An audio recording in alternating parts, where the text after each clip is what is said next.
ଆଜ୍ଞା ଏବେ ଡେଲି ଖାଲି ଗୋଟାଏ ଖବର ଆସୁଛି। ଆପଣ ସେ ଛତା ଟିଭି କାଢନ୍ତୁ, ଜୋତା ଟିଭି କାଢନ୍ତୁ, କି ଯୋଉ ସମାଜ ପେପର ସମ୍ବାଦ ପଢନ୍ତୁ, ଗୋଟାଏ ଖବର ଯେ ଏଇଠି ଆମ ବସ୍ କାହା ଉପରେ ଚଢେଇ ଦେଲା, କାହାକୁ ମୋ ବସ୍ ମାରିଦେଲା, କାହାକୁ କଣ ହେଲା, ମାନେ ସେ ଭଗବାନଙ୍କୁ ଜଣା।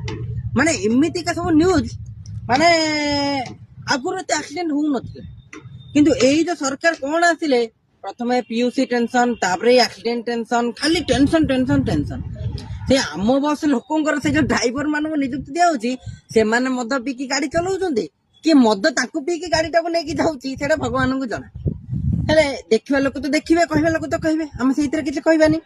କିନ୍ତୁ ମୁଁ ସେ ଲୋକଙ୍କ ସରକାରଙ୍କୁ ହାତ ଯୋଡିକି ଅନୁରୋଧ କରୁଛି, ଯାହାକୁ ମଧ୍ୟ ମୋ ବସ୍ ଚଲେଇବାକୁ ଦଉଛନ୍ତି ପ୍ରଶିକ୍ଷିତ କରନ୍ତୁ, ସେମାନେ ଗାଡି ଚଲାନ୍ତୁ, ଯାହା ଫଳରେ ବହୁ ମୂଲ୍ୟ ଆମର ଧନ ଜୀବନ ତାହାକୁ ଆମେ ସଂରକ୍ଷିତ କରିପାରିବା।